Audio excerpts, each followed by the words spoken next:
Welcome to the Kelly Cardenas podcast, where attitude is everything. On today's show, it's I think the antithesis of, if I can even get that word out today, of be kind, make friends, and stay curious.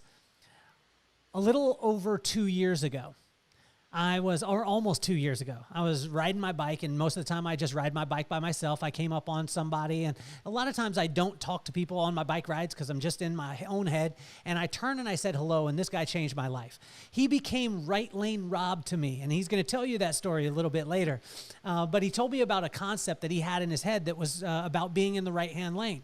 And we sat and talked, and then he told me about his story, which was so phenomenal. If you see the ticker, it says the poster child for pancreatic cancer. This was something that somebody said about him, but this man is an absolute warrior. I call him a superhero. He calls himself just Robert, but I want to welcome the man that really changed my life 2 years ago on a bike ride when I had no idea. And I got the text from him the other night, and he said, I'm now ready to tell my story, and he's here. So Robert Duran, welcome to the podcast. Thank you, Kelly. Thank you. I'm glad I'm here. It's been a while. Nice seeing you. Hey, talk to us right off the bat about Right Lane Rob, because this changed you were telling me about this, and it really kind of changed my perspective because you looked at things through a different lens. Yeah. Right Lane Rob. Oh, that goes back a while back. Let's see if I can remember that story. Story goes is I was diagnosed with pancreatic cancer in 2014, and I had to change my outlook in life. When you're dealt with cards that you have to play, they just come on the river for all you gambling fans out there. You got to play them. And so what I had was perspective. And Right Lane Rob was something that I focused on. And it was just changing my pathways to how I normally reacted to things that occur to me in everyday life. I'm a lot older now. I was young for a while, and things kind of set me off when cars would cut me off. Traffic congestion on the 101, on the 5, everywhere, right? But what I did was, when I was diagnosed with with pancreatic cancer, is I realized that is really difficult. Throughout my treatment, throughout the chemotherapies, throughout all the labs, being a guinea pig for my medical doctors, is I would drive on the right lane of the freeway. And because I had really nowhere to go, I wasn't working. I had taken disability from my job, and the only thing I was focused on was my life. And so right lane it is. There's no rush to get anywhere. Well, Rob, it was so profound because you kept letting me know that when this happened, and you got diagnosed in 2014 with pancreatic cancer, most of the time that's a death sentence. With every single person that it's something that takes people so quick. And when you talk to me about that perspective of literally just slowing down, and if someone was in a hurry, get into the right lane and just let them pass. Talk to some of the people out there. I mean, obviously, when you got diagnosed, that's probably one of the scariest times in your life. Can you take us to the emotion when they gave you the diagnosis in the first place? You go through, you get hit with a Mack truck basically. And you think, whoa, I've heard about this. And all of a sudden it's happening to me. And for some reason, the way I reacted was a little different. The way I reacted was, okay, now that I've got this, how am I going to overcome this diagnosis? I thought about my kids, I thought about my life. I thought about, it's just impossible. There's just no way something like this is going to happen to me. I was riding my bike 150, 200 miles a week, to and from work, to and from, I lived in Carlsbad at the time. Carlsbad, down the coast, UTC, back up to Fairbanks Ranch, Rancho Santa Fe, San Marcos, and then back down say goodbye to the guys, and I would come back up to Carlsbad, call it a day. That's 91 miles. So, so yeah, I mean, I got something that was a terrible disease. And so that was a new chapter in my life. So yeah, I was very logic about it. I thought, okay, how do I plan my way around this? Because for me, I'm not an engineer by trade, but that's what I do for my life. I look at data as it comes down the wire. And so I thought, well, okay, now that I've got this, what are my odds of surviving? And the doctor said, Robert, this is pretty serious. You have a 96% chance of dying within the first 5 years if you don't die within the first 3 to 6 months. And basically, that's what I was told. And I started thinking about it, and I started trying to figure out, well, what do those odds mean to me? And that's where I discovered, okay, that 96% chance of dying within the 5 years is absolute. It's true. But because of my age, because of my health status, because of being active, there's a relative risk rate. And so I thought, okay, I can shift that from the worst of just dying within 3 months to like, maybe I can shift it down to 44 or 45% chance of dying. And that's what I did. So I surpassed the 5 years, and it's been 8 years now. And everything I've learned, something that I had to learn myself, because no one was really showing me how to live with pancreatic cancer. It was, yeah, it's one of those. You figure it out. You don't quit. You do what you do. So Rob, help us too with it. Like, what do the people not know about this? I mean, because there's people out there that are listening right now that have a relative that maybe has been diagnosed, or maybe they have a person in their life or they've heard about it. My mom, and the reason why I was just telling you earlier before we started was my mom was, she didn't have pancreatic cancer, but she died of pancreatitis. And I have a friend, a very dear friend, who his dad died of pancreatic cancer. And so like for a person out there that maybe is going through it right now or has no idea what they're about to step into, what do you want them to know about this journey? I want them to know that they're not alone, and there is hope. And those two things right there helped me survive. There are a lot of organizations that are out there that have been dedicated to help those who've been diagnosed with pancreatic cancer. The king of all cancers, by the way. It's the worst. I mean, when I meet somebody and they learn that I have pancreatic or cancer, they go, "Oh, I'm sorry." Really empathetically, right? I'm sorry. I have a family member who had died from cancer, and I say, "I'm really sorry to hear that." And then they ask me, "Well, what kind of cancer do you have?" And I say, "I have pancreatic cancer." And then they goes, "Oh no." The word cancer, I mean, all cancer is bad, but yeah. So that's what happens. So you're not alone. There are people that can help, and just understand that. Clear your mind, and that's where the right lane Rob comes in. Is there's nothing in the world that can happen to you that pretty much is worse than getting the death sentence. And so all of the stress, all of the stress, all of the anger that you perceive when someone does something either on purpose or an accident, let's say on the freeway, they cut you off, you put your left lane on, you put your left blinker on, they speed up. All right. Someone wants to get into the in the right lane, and you've got to slow down, right?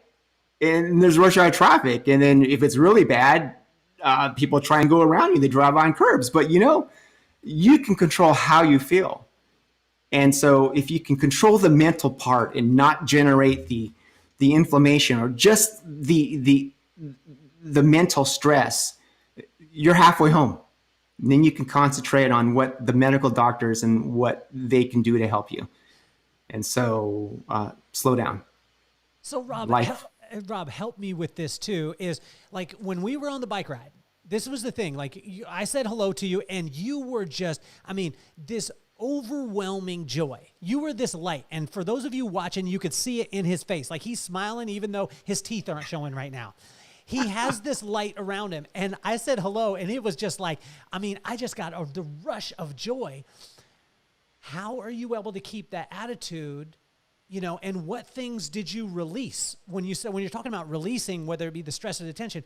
Talk to us about some of the specifics that you released and what can we as a society release and learn from Right Lane Rob.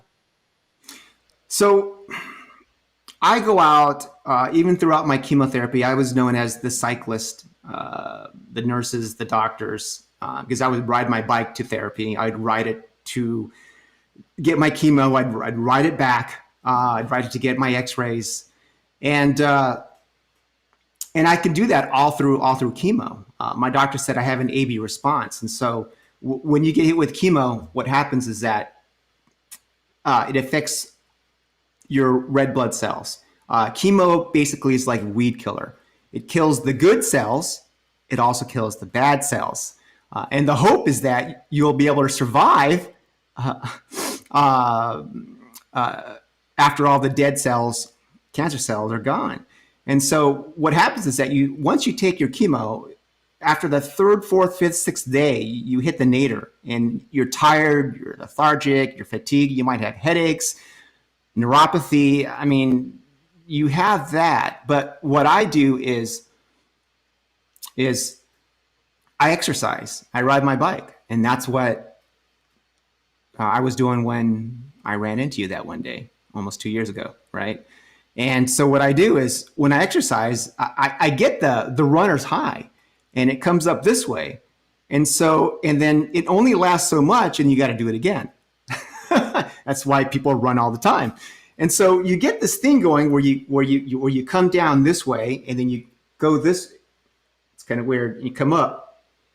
So I'm very level. So when I'm supposed to tank and drop and my energy levels are low, my biking and whatever gets released in my brain to create some sort of feeling of not being tired,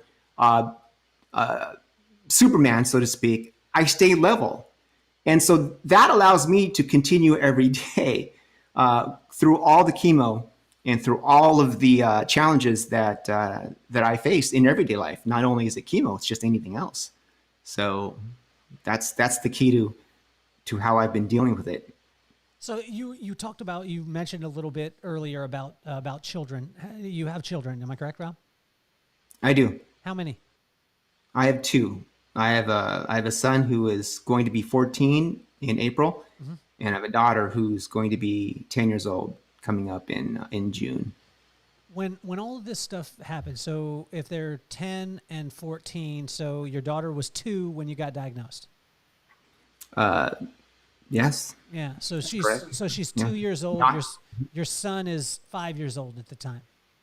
Not even 6, 5.5. Yeah. What were some of the things that you adjusted as a dad when your life, you know, when things started to change? I mean, what did you start to think of different? Because you hear of these stories all the time of, like, you know, say a person was in a near-death car accident and then they came home and they were just hugging their child and talking with them about something and not flying off the handle. I would like to think that I was perfect, you know, at times that way, but honestly, like, I'll go through some pretty crazy things and then I'll still be a jerk to my wife or a jerk to my kids. Rob, did you turn into a superhero right away, or did you have to go through some process too? You know, there was a little process that I had to go through. I was fortunate that with my line of work, I was pretty much almost like a stay-at-home dad. So I built my life around my kids, and I'm very fortunate that I was very lucky to have that before I diagnosed with pancreatic cancer, because my kids and my life and my wife are everything to me, because anything could crumble down. And as long as I have that core, I'm okay. So I had to recover from the initial hit of being diagnosed with pancreatic cancer. And But I would, let me tell you, I would sneak into my kids' rooms, and I would, at night when they're sleeping, I would hold their hand, and because you never know if it's the last time you're going to see them.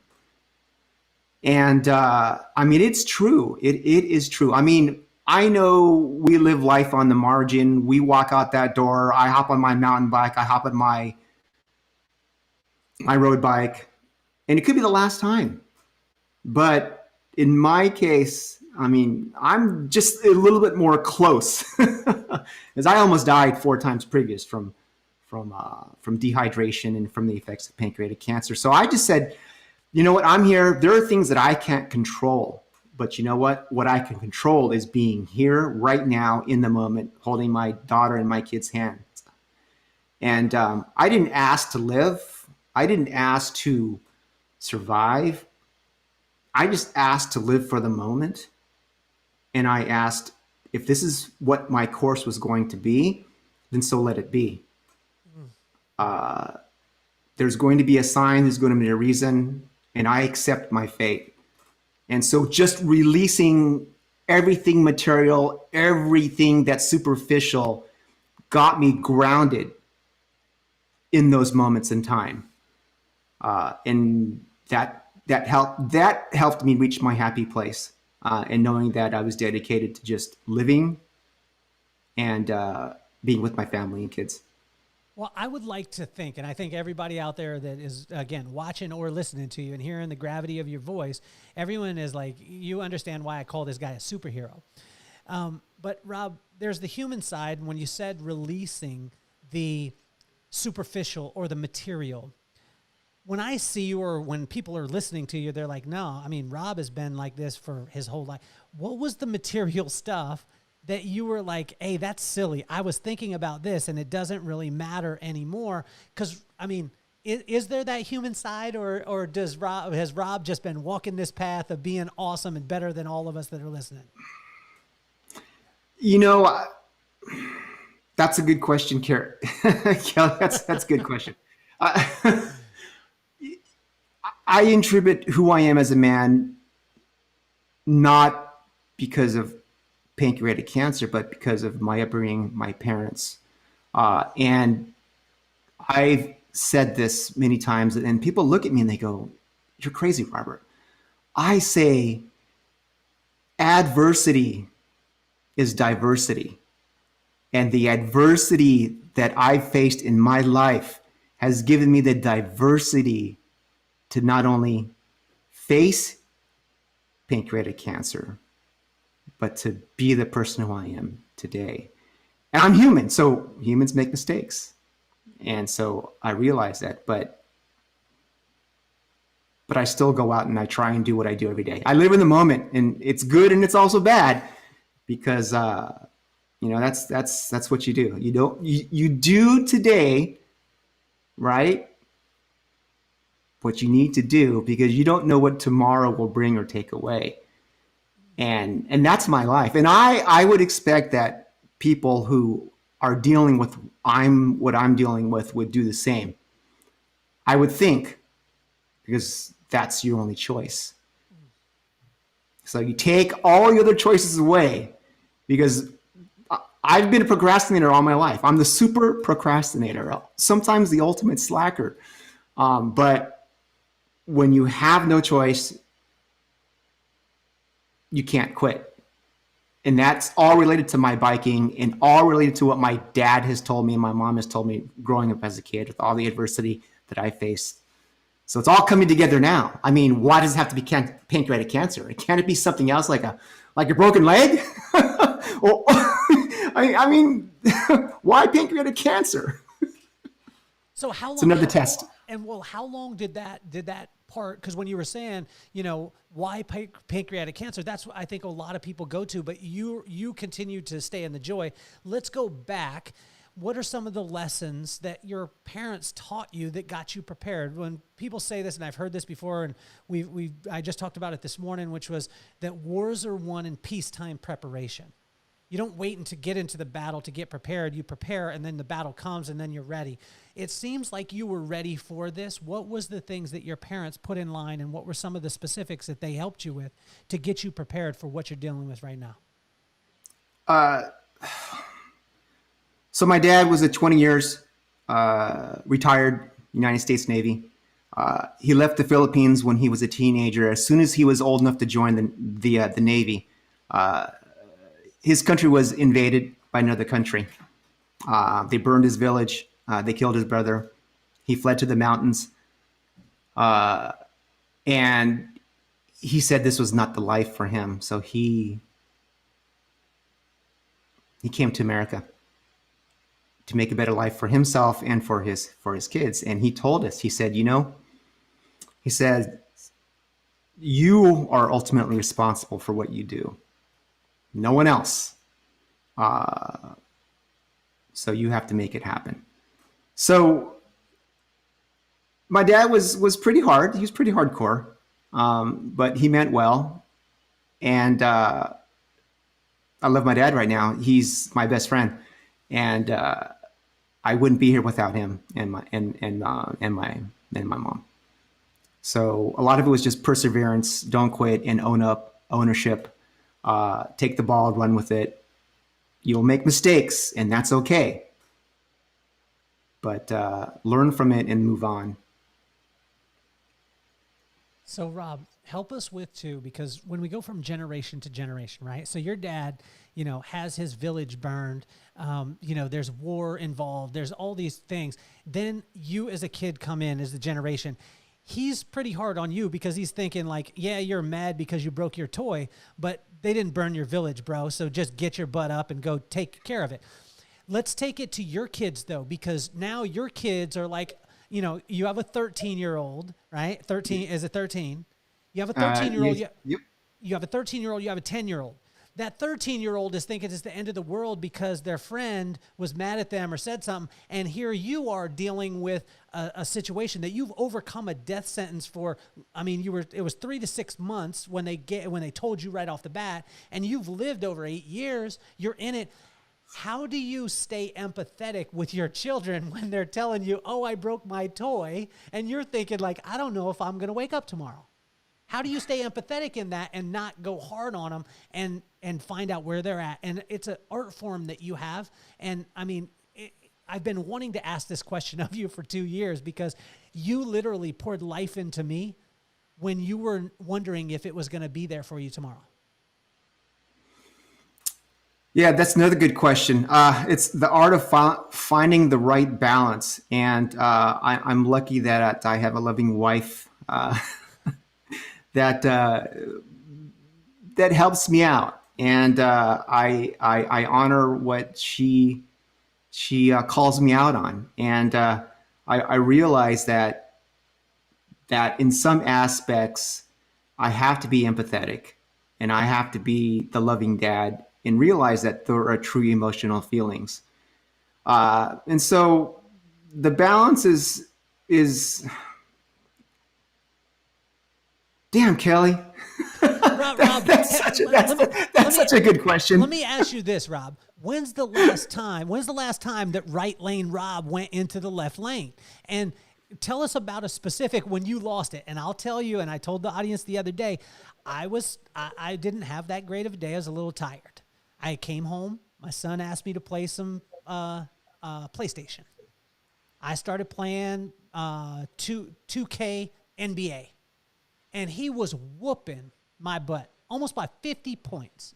And every shot he made, he would be like, look at that, Dad. I got you. I'm on fire. I'm killing you. You can't stop this. And then I turned to him. He's only 10. And I was like, you're talking all that garbage right now. But when I start beating you, you're going to start crying. And he just stopped. And I was like, and I realized I'm a 46-year-old man trying to flex on a 10-year-old. Has this happened? Have you got into the left lane in a bit, Rob? And if so, can you give us some specifics on it? No, I can honestly say that I have gone into the middle lane. Tell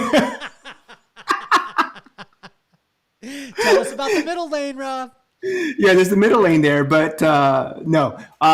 My dad was so hardcore for the Navy. He had this white glove test, and I would spend hours and hours cleaning my room, and he said, "Are you ready for inspection?" Because we had to keep a clean room. And I go, "Oh, I'm gonna get my dad this time. I'm gonna get my dad." My room was clean. You could bounce a quarter off the bed sheet. Everything was just spick and span. My dad said, "Okay, I'm ready. Are you ready for me?" I said, "Yeah, yeah."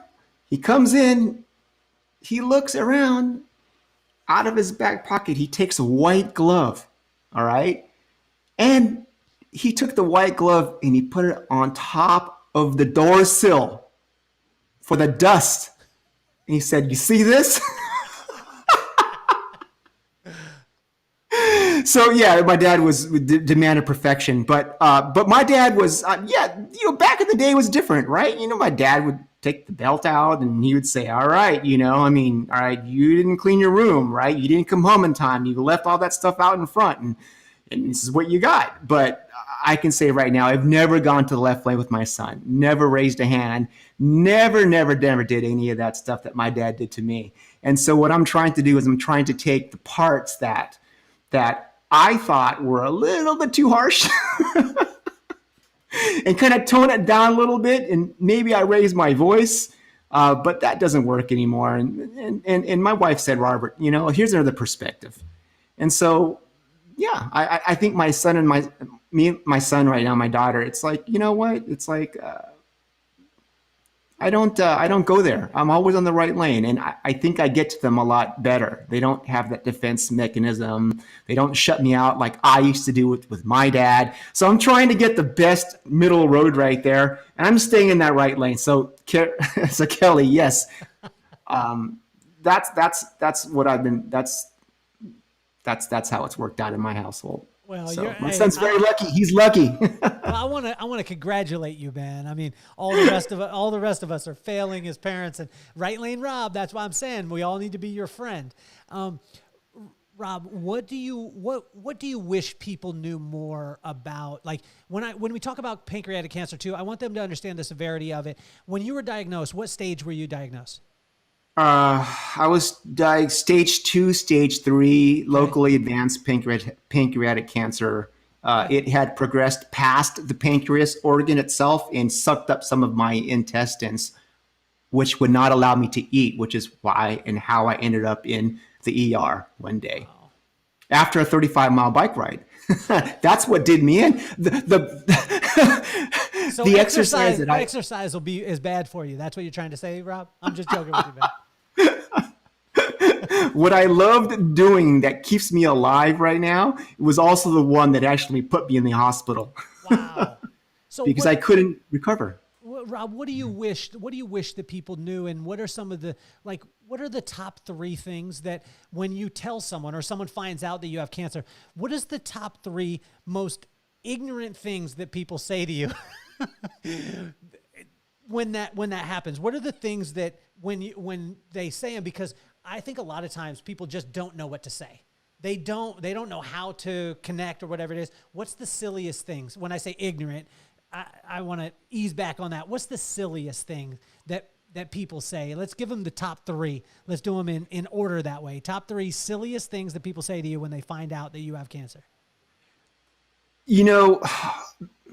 This is what, good question. This is what gets me the most is when some of the people that I meet, they say, "Well, we're going to die anyway. We're all going to die." We get in my car, I might get into an accident. So, it's like, it's, and I don't know if it's just something, they're true. That's the absolute truth. I can't say no. So the binary part of me says, you're right. Right. But the emotional part of me says, wow, well, wait a minute. I'm just that much closer to death than the average person because I've been there a number of times. Luckily, I've survived, and it's definitely a struggle. So yeah, that gets me that I don't know. I don't know. Maybe you can help me with that. I don't know why that kind of gets me for some reason. Well, I think Rob, a lot of times just people don't know what to say, and they want to be comforting, but they aren't okay with the silence, right? The in between. This is what my brother was talking to me about the other day. He said a conversation a lot of times has the most impact when you allow it to be silent for a couple of seconds, as opposed to having to fill the air with words. And I want to invite all of you out there that if you do meet Rob, which or you do meet someone who's going through it, you don't have to say anything. Sometimes it's listening. Yeah. Maybe it's asking a question. And this is where I love, because I want to understand it, because I haven't been there, right? My dad just passed away from cancer December 19th, but I didn't experience it. I experienced it from the outside, but Rob, you're sitting right in it. So let's do this. Take us in to the appointment when they told you and you found out and you got diagnosed. What time of day was it? What were you wearing? And then take us into the emotional state of the statement, and what did the doctor actually say to you?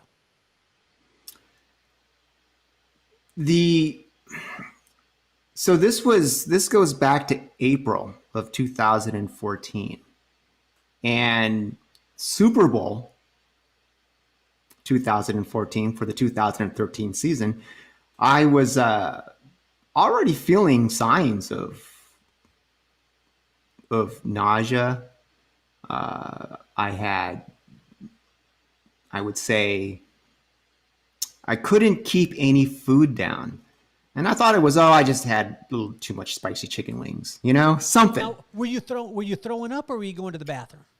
Oh, so the story goes is that I would throw up once a week or so. And I thought, okay, no problem. That's just maybe it was too much habanero sauce, right?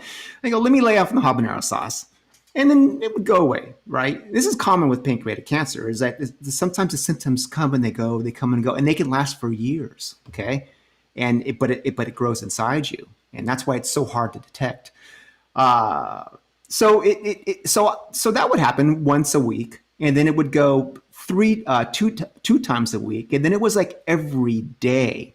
I would get up, I would eat my breakfast, eat my lunch, and then I would start feeling full. I would eat dinner, and I started feeling full, and all of a sudden, just your stomach is just aching. You're feeling bloated. You feeling nauseous because your stomach is just full and nothing's helping. And so your body says, okay, let's go throw up now. Because what happened was the tumor in my pancreas, which is behind your stomach, was impinging on my upper GI tract, preventing the food that I was eating to go down through the first and second turn into your lower GI, your GI for absorption. And so it would just expel it. And that was every day after a month. And I had lost, oh my goodness, 20 pounds in the matter of like a month and a half. And yeah. So that's what was happening to me. And so I eventually went on a bike ride up to Carlsbad and with a bunch of guys. And I rode and I rode and I rode, and I came back and I had to hydrate. And that's what did me in, because I wasn't able to drink the water. I drank the water, but the water never went in to absorb and replenish. And so I ended up in the ER the next day because I was lightheaded. I couldn't talk. I was belligerent. I walked my daughter to her daycare provider that morning, and I basically sat on the curb after I dropped her off. Literally, I could not walk.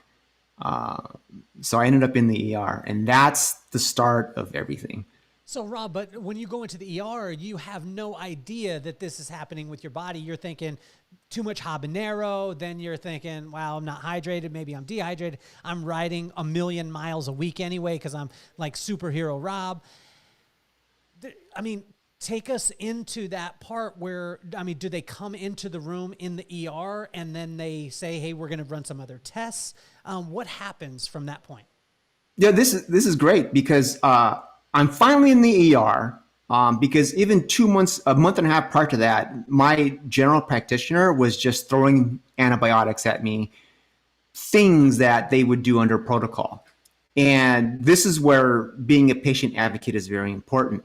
Is you have to demand certain things, otherwise they will say, "Oh, here's a Z-Pak. Let's see how this works." Right? Hopefully it'll just go away. But you're just shoving your body full of antibiotics, then of course your body rejects all that stuff sometimes, and you have diarrhea, right? You get nauseous, you can't eat food, and so now so I went through the whole month and a half of that, and it was just progressing in my stomach. Finally in the ER, they said, "Okay, Robert, you're here. We're going to try and get to the bottom of this. We're going to run some labs." The labs came back. They said, "You're severely dehydrated. Your liver function's down. Your kidney function is down.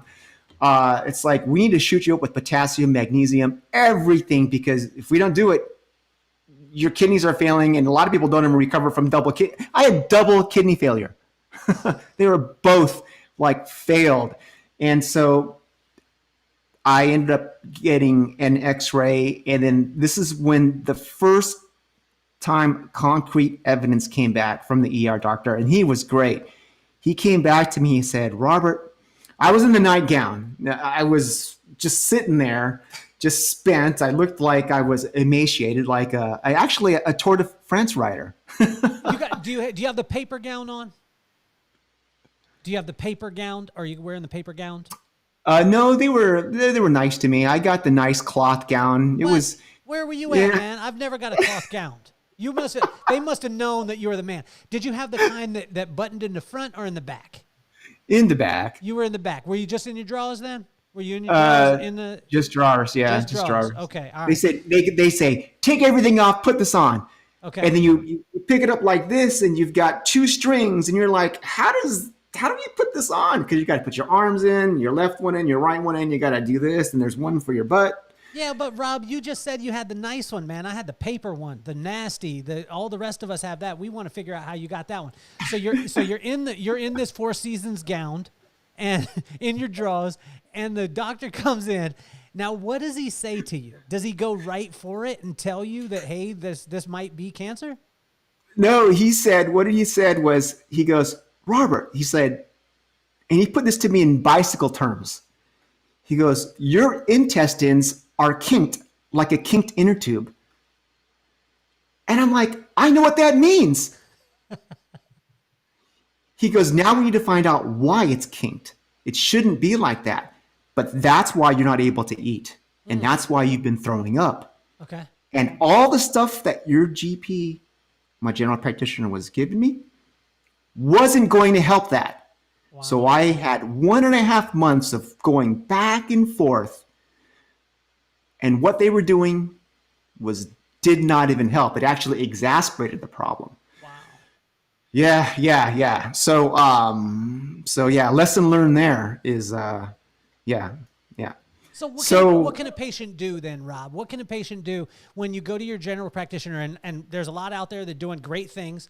We're not indicting any of them, but what can we do when you said a patient advocate, what can you say to all the people out there that are maybe having a little indigestion, you know what I mean? They're having some stomach pain, whatever it is.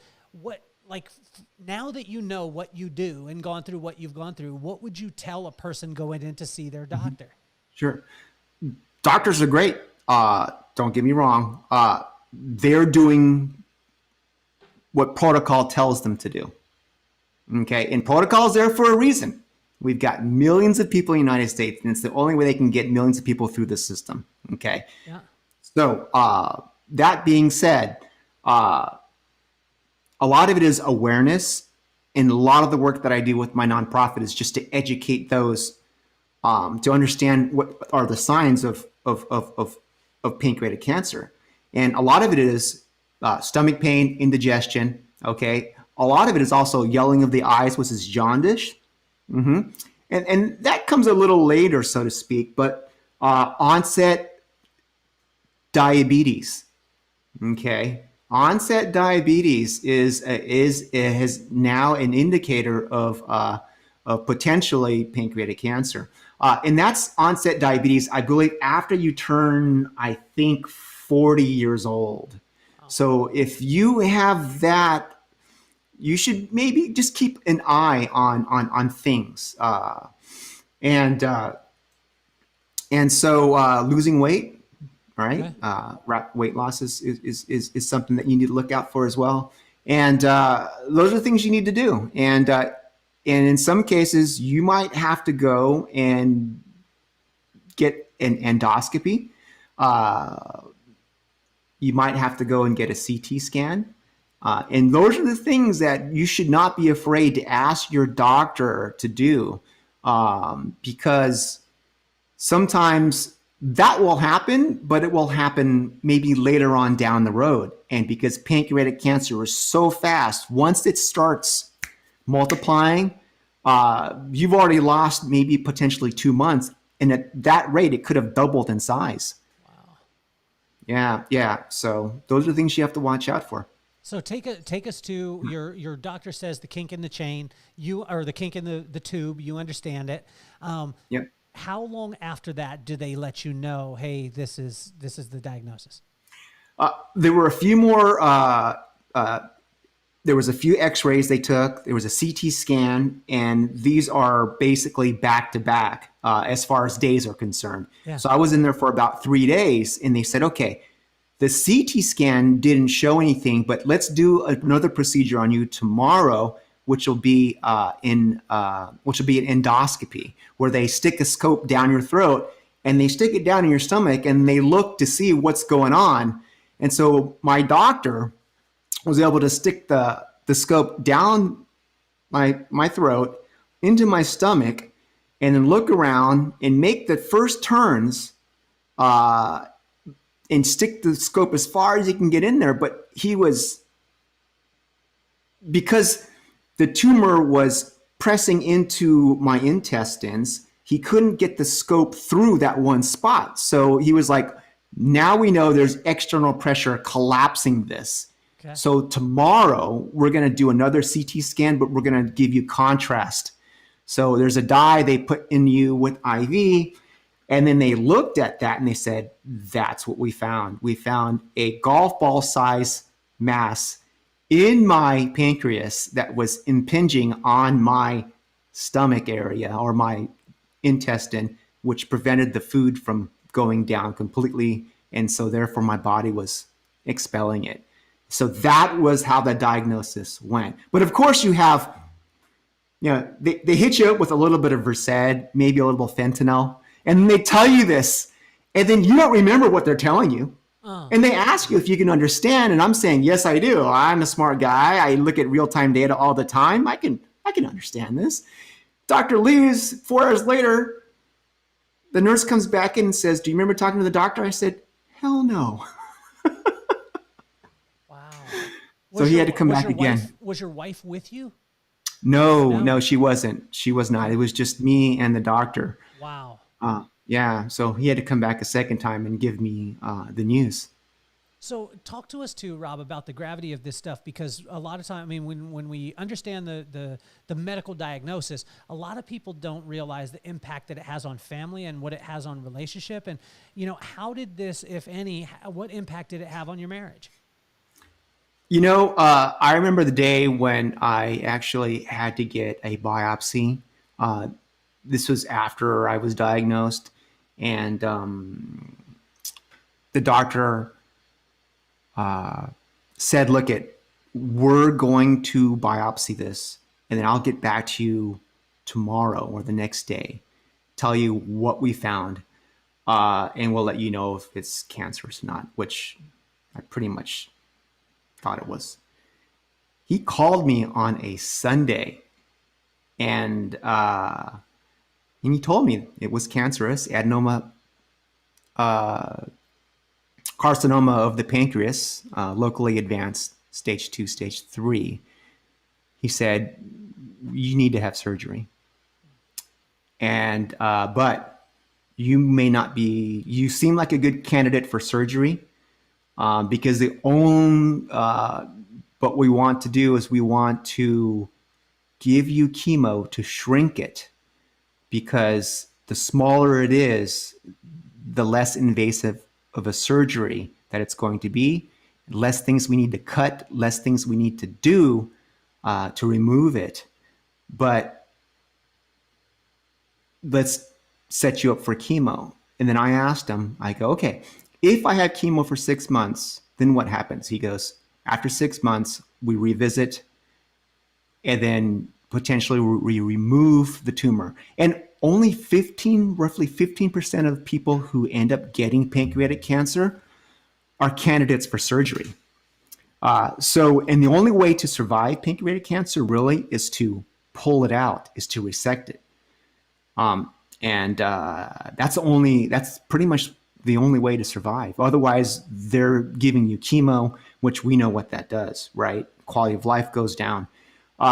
So I asked him, well, if I have surgery, what does that mean? He goes, well, then you have to be alive for 5 years. And if you survive after 5 years, then you can probably live like this has never happened. And that was the conversation that I had with my doctor. And so I hung up the phone and I ended up talking to my wife. And I told her what it was, and I told her how we were going to handle it. And she didn't take it too well. No, she didn't. I don't think, No, I mean, the fact that there's no way to take it good, Rob. There's no way to get that phone call and take that good. I want to congratulate your wife. I mean, that's just like how, yeah. Talk to me about though too, like, and let us know, like, what were you feeling at the time? Take us inside of your head, inside of your emotions, because we know you're strong. We know you're right-laying Rob, but I mean, take us into that place, that mental place of like, I mean, what's running through your head at the time? I needed to be clear, direct with my wife, because I wanted to give her the knowledge that I was able to get from my doctors and not skip anything. But I also wanted to give her the hope that it wasn't going to be a death sentence that I was initially told by a number of people. And I laid out to her what I was diagnosed with, how we were going to attack it, and what was going to happen. And she looked at me and she said, I don't know how you can keep a straight face and be so not really mechanical, but it was very, I think at the time it was confidence expiring, but she wasn't anywhere near. She was mentally just gone at that point. But I told her exactly what I was going to do and how I'm going to attack this. And I told her, this is the next step. And she said, okay, I trust you. This is what we're going to do. And there was a period of time where I think you just had to just kind of let timing sink in, as far as, what do you do when the news hits, right? And that's what brought us even closer as a family. Didn't drive us apart. It just made everything more tight. And I'm very fortunate that I have that. Yes. And so a support system is very, very important to have. Yeah. Friends, loved ones, family, immediate family, whatever, a group, something, you need that. So take us into the regimen, right? Right. Okay. So Rob goes through the gravity of this part. He says, look, I'm going, I got the opportunity, possibly if I can make it for 5 years, then I could live like it wasn't around. Take us into the regimen that Rob puts himself through. How many miles a day are you riding? How often are you getting after it? Because you slowed down when you rode next to me, like everyone does. When I meet someone and I'm riding, everyone's like, damn, I ain't trying to talk to this dude because this dude is slow. And they're like, they even wonder why I wear spandex, because it ain't like I have any wind drag. My body causes that. But talk to us about this regimen, because Rob, you truly are a superhero. Like it's ridiculous what you're able to do physically. But take us into that and take us into the regimen. You know what I did was I had to get I had to go get a stent put in, and I received my chemotherapy, and it was new to me, so my body had to get used to it. It's just, and once I got used to it, I was expecting things like, hey, you're going to be tired, your bones are going to hurt, you're going to be thrown up, you're going to be nauseous. And don't get me wrong, those feelings were there. But one thing I did was I needed to find a happy space. I needed to find a space to go to that would allow me to forget what I'm dealing with, just to be myself, because I needed my space. So I got on my bike and I asked my friend, hey, can you ride with me? And they're like, sure. I go, I don't know if I can ride because you're tired, right? And you've got chemo in you. And the type of chemo I got was a 3-day deal. You go in, you get your chemo in the IV, and they send you home with a pump that pumps other stuff into you for 72 hours. And then you go back and you get it disconnected. But I wanted to ride. So they put this machine in a fanny pack. I go, oh, okay. So I put that in my back jersey pocket and I got on my bike. I go, hey, I can ride. My doctor did. I didn't tell my doctor I was doing this. And so I had a friend of mine, show up and said, okay, I'm here to ride with you. And I said, okay. So I rode and I was happy again, regardless. How long did you guys ride that day? We only rode for about 30 minutes or so. How far is that for you? How far is that for you, Rob? It was about 10 miles. Well, what do you pay? Because it wasn't that. Like, I want to give people the like who Right Lane Rob is, right? When you were pacing, like when you were pacing that day, what are you pacing at? What are you riding? What miles per hour are you riding at? So that ride wasn't a fast ride because I was trying to see if I can ride with this and see if I can ride. So, but what's not fast to you? Rob is humble, everyone. Rob is super, super humble. How fast is not fast to you? Well, we hit some hills and they were about a 3%, 4% grade, like Torrey Pines. Which, and for everyone out there listening, if you were to ride Torrey Pines, you would die. Like you would turn around and go back home. So keep going. You're acting like Torrey Pines is like a little tiny hill. That's why Rob is a superhero. So Rob, when you were pacing this Torrey Pines, and if you live in San Diego, you know exactly what I'm talking about. You don't want to go up Torrey Pines, but it's a good ride. What were you pacing at? I did it in I think 8 minutes or so. So how fast? How fast were you? What miles per hour? What's the average on that one? I don't know what that would be. Well, you could probably hit 18, 19, 20 miles up top, but you're going about 10 miles an hour, at 9. Definitely not pro caliber. Pros will probably do it in double digits, but I was on chemo. So, and I'm not certainly a pro. I just want the people to understand the gravity. You're pacing Torrey Pines at 10 miles an hour going up this grade. I can maybe get 4 or 5 miles an hour, and I'm like just regular. Like I don't have a chemo bag in my hip pack. So Rob, you're a superhero, man. I was just happy that I looked back and my friend was gone. I couldn't see him. And I kind of realized, I go, well, you know what? I guess I can deal with this okay, if that's what it's going to be like. And so for me. So you went out for 30 minutes. You go out for 30 minutes. You get out. You were getting after it in most people's eyes, not in your eyes. But you did this with a chemo bag in your in I your did. jersey? Yeah, it was in my Germany. Yeah, it was a pump, and there was a bag inside the pump, and yeah, they were pumping in my IV at the same time, and yeah. So Yeah, how'd you feel? I would not recommend that. No, we're not. I'm not a But doctor here. I stayed at a Holiday Inn Express once, but yeah. but I'm saying like when you got back and you're done with the 30-minute ride, of which you're humble and not telling us your speed because I had to ask you like 10 times to be able to tell me your speed because you're so humble and you don't want me to make people feel bad about themselves. When you got back, how'd you feel?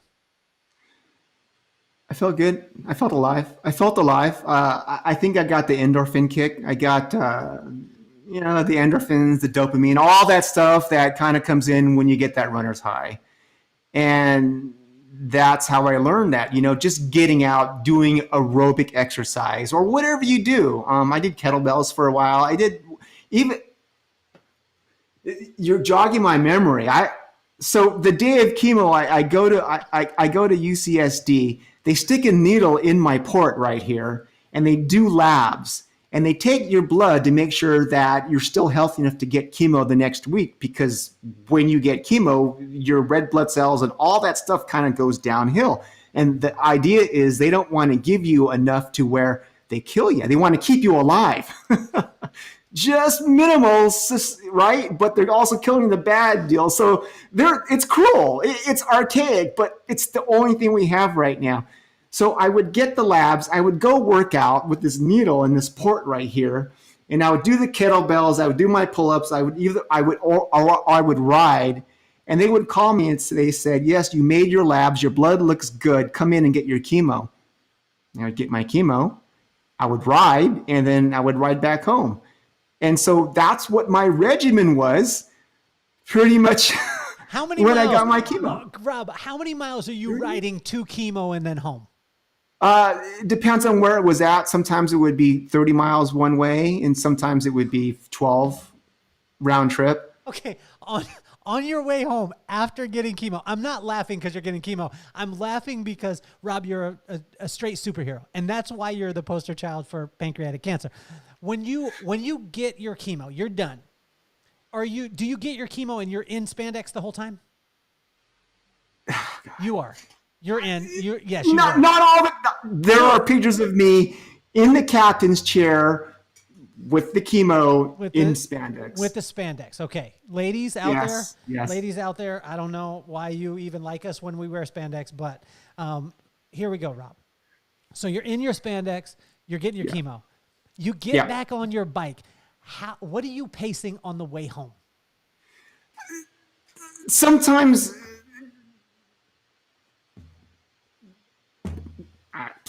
18, 19, 22. Rob. It depends if there's a headwind, I mean, or a tailwind. Dude, you basically grabbed the cancer and said, "Look, I'm going to take control of you." Now, it's incredible to be able to see it. How do you maintain the attitude and disposition that you do, Rob? And I hope that you out there listening and watching, Rob, you understand the gravity. Like right now, I mean, we're not out of the weeds. Am I correct? No. Where are we at right now? With what I've got? Yeah. I'm back on chemo. Okay. When did you start? October. Are you riding? Last year, yes. Every day? I rode every day last week. The weather was so nice. Hey, everyone out there, I want you guys to realize that if you will take the time and just be present, for me to be able to meet a friend like Rob, it's only because I was present. I was on my bike and I'm just looking around. And when you get on a bike, especially as slow as I am, you see the world from a whole different plane. And if you can just stop, be present, you get the opportunity to meet friends like Rob that can change your life. I mean, literally, like the outlook of things, and when that right lane mentality, it's incredible. Like right now, you're in it. You're in the midst of it, right? Yes. How long until chemo is done? Well, they really want to give it to you I mean, 6 months is a pretty long time. That's kind of like the standard regimen Okay. because you get Right. toxicity when they give you the poison. And I mean, you can't stay on it forever because there are side effects that you get. And also, the disease is very smart and they can develop resistance to the chemo. And that's why sometimes chemotherapy switches from first line to second line, and they give you different drugs just to kind of mix it up. It's like working out, right? You go every day to the gym, right? Sometimes that's not good, but you get really good gains if you follow a good regimen, but then all of a sudden you stop because your body gets used to it. Yep. And what happens with cancer is that your body, the disease itself will say, okay, I know what this poison is. I'm going to defend. And that's when things happen. And then you got to switch to another chemo to keep you alive. And so this is my fourth battle with pancreatic cancer since 2014. What stage is it right now? Well, it's metastatic. It's, I would say, stage 4, but stages are used for initial diagnosis. And when it comes back, it's metastatic, which means it's traveled to other body parts. Okay. So it started in my pancreas, it moved to my gallbladder, it moved to my left lung, it's in my right lung, and then around my liver area. So yeah, it's there, but Rob, if you got to sit down and have a talk, like if cancer was a person and it was sitting in front of you, what would you say to it?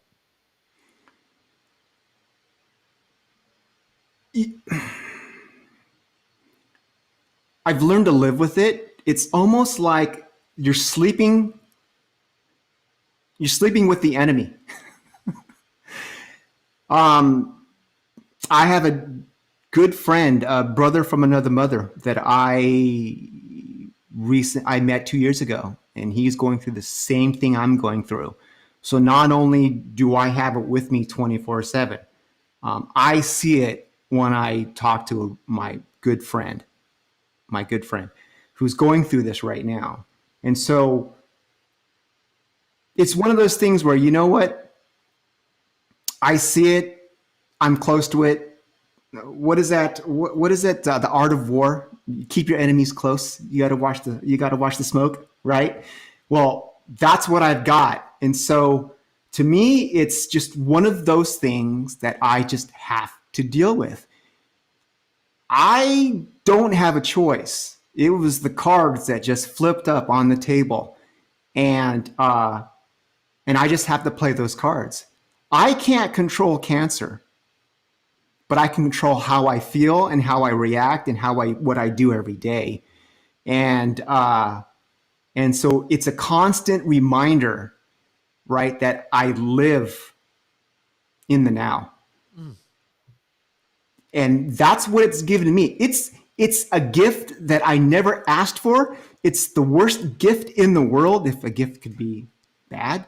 But it's also the best thing that's happened to me because it's given me clarity and a mission in life to just embrace the adversity that I'm going through and turn it into a diversified approach to help myself and others that have come to me just to ask questions. And yeah, that's a long story because everybody that I've met through the nonprofit that I'm affiliated with in the last 8 years has passed away. And I don't know why I'm still standing, but I'm here. And I know that even in the darkest moments, if the cancer is just too much, just know that you're not alone. And there,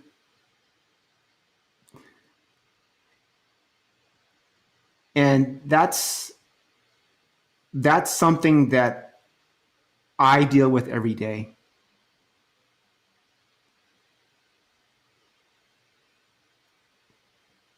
There's no easy answer, but I do know that my parents and my upbringing have given me the ability to fight this disease. And, it's kind of like riding your bike. I like to go uphill, okay? All my friends like to go downhill. And going uphill is a choice. I'm too stupid to quit. All the times that I ride my bike up the mountains, and they could be 4,000. I mean, we're not talking huge mountains here, not 10,000 feet or so, right? Those are for the professionals, right? I'm talking 3,000, 5,000 foot vertical mountain. It takes you an hour and 15 minutes to get up there, 70% grade, right?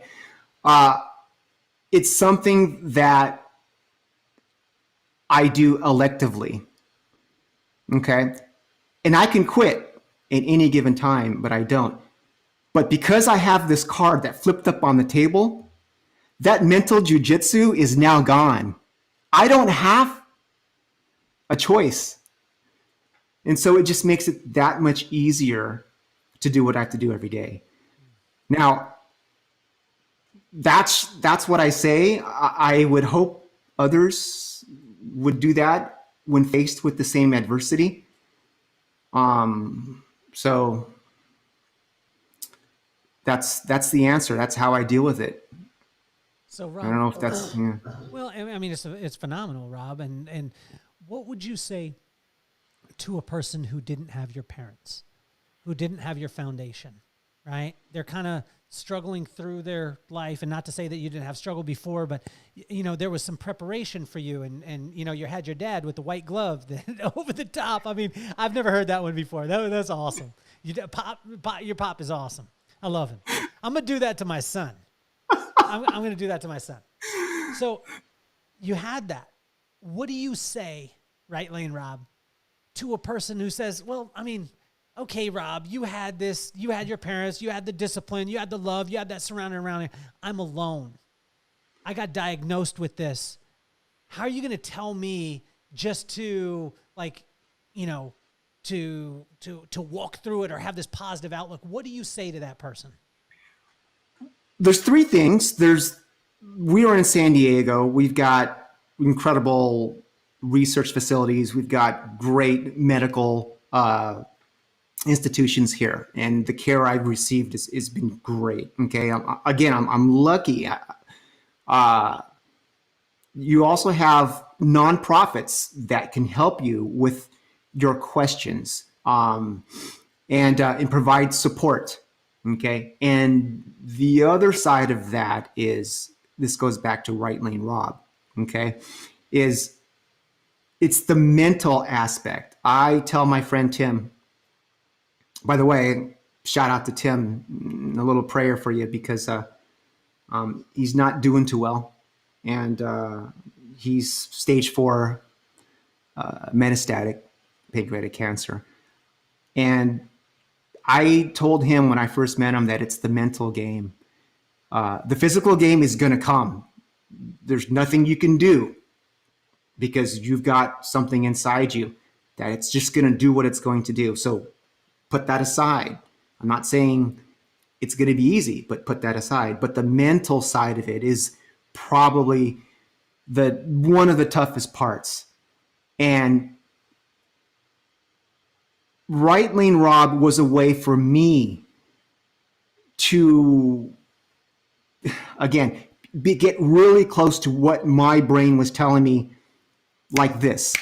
Someone cuts you off. Hey, you cut me off. You do all this stuff. And I don't know. I mean, you see it all the time, right? People ride someone back bumper because they got cut off, things like that. Just really nasty stuff. I mean, you could see it on the freeway every day. I mean, and what happens on the freeway will help you, because whenever you let somebody in, whenever you go out of your way to let that person get into that right lane or move over so they can get back in, just for me, changed and reinforces my brain in a way that I could control how I react to things that just happen. And that's my right lane Rob theory is you do that enough, you realize your brain's going to want you to flip out, but then you go, wait a minute. Okay, I know that I don't have to flip out and I know I won't be stressed out. You do that enough, that lady, old lady at Vaughn's at the checkout lane, right? Who has 4 or 5 price checks using coupons. I use coupons, so I'm not talking bad about coupons, right? And then checks out, and then they ask the cashier asks the lady, "How do you want to pay?" And she says, "Oh, I'm gonna write you a check." I'm like, you go, because you have your moment in time, because you know what? There's nothing that's important to where I should feel upset about that. She's allowed to have her time, and there's no reason why I should be able to get upset. So those little trivial things to me don't matter. What really matters is what you do every day. And that's just being just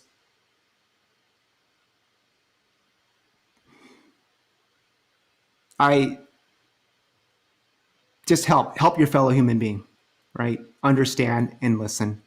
And that right there does wonders.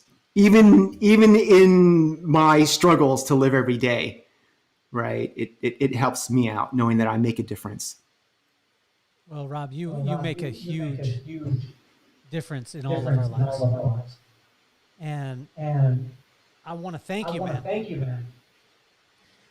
I think I'm echoing a little bit, but I want to thank you so much. And I want to tell you that I started the podcast for people like you, because I wanted to take iconic people like you, and I wanted to show my kids that if you have the right attitude and you have crazy work ethic, you could do anything in life. And Right Lane Rob is the example of that. So when I started this podcast, I wanted to take people like yourself, and I wanted to show my kids that opportunity. So Maddox is 10 years old. McKenna is 13 years old. What advice would you give to Maddox and McKenna? And if you could use their names, it would be awesome.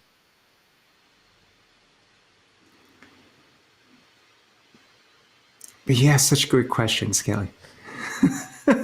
Put me on the spot. Oh boy. You know, you better use their names, Right Lane Rob.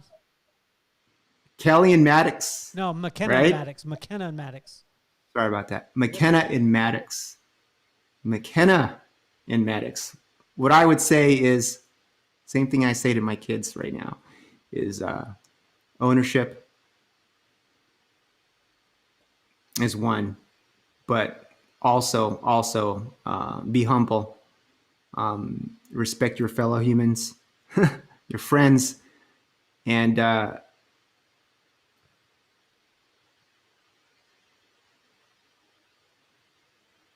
life is what you make of it. It's not the material things that we observe in everyday life. Those things will come. Those things will come if you concentrate on yourself and help others. And that's my message. It's very simple. It's not complex, and just break it down to basics. It's thousands and thousands of years, right? Millions. Well, Rob, your message is so clear, man. It's to be present, you know, to really be present and understand the moment that you're in. And, you know, it's amazing that we're having this conversation, because 2 years ago, that's where you were. Like, you were just present on the bike when I said hi, when I said hello to you at a very slow pace with all spandex on. You turned to me and you were just present with me. And you taught me something that really, really impacted my life on such a huge level. And I think every person listening, you understand what right lane Rob is. It's don't get in a rush, slow down, choose mastery, move into the right lane. Let all the people who are grinding and hustling and doing all that stuff that are just going to end up at the same stoplight that you're going to get to when you're in the right lane. Yep. And what I want to invite everyone out there to do is, number one, be kind. Number two, make a ton of friends. And number three, stay curious. I was curious on the bike ride about who Rob is, what he's doing. And little did I know that this would be a friend of mine, that I'm going to force him to be my friend for the rest of his life, even though it took him 2 years to text me back. But if you stay present, you stay in the moment, guys, you can have the opportunity to meet superheroes like Rob. And they could come into your life and they could breathe life into every single thing that you do. Rob, I want you to talk to all the little kids, because one of my best friends, his name was Marky. And when I was in 4th grade, he was diagnosed with cancer. He went through, he had it in his hip, and they had to take a piece out of his hip, and they shortened one of the legs. And he survived until I was in, I believe, 8th grade. Can you talk to the young kids out there, or the parents of the young kids who have just been diagnosed?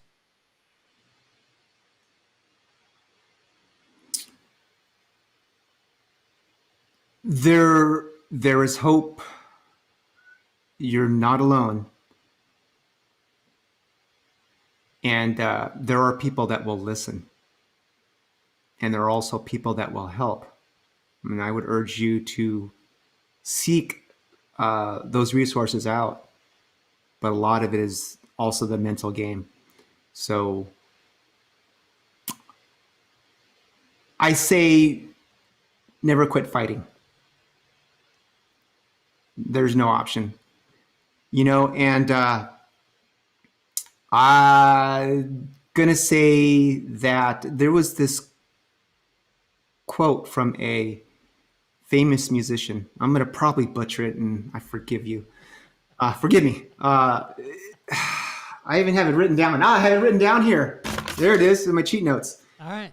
You never know how strong you are until being strong is your only choice.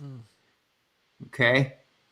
And if you are just diagnosed, or know somebody, or have a loved one or a family member that's been diagnosed, you will get there.